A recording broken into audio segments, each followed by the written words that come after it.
like the time is right for him to get the top spot. And I'm kind of jealous because he gets to do two of his most favorite things, shred and talk. And not necessarily in that order.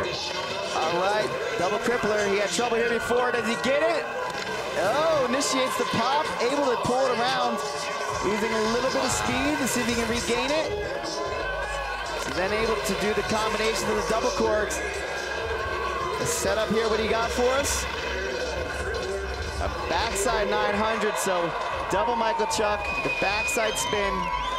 And look at Team Vito. Louie's entire family out here checking it out in a great second run for LV.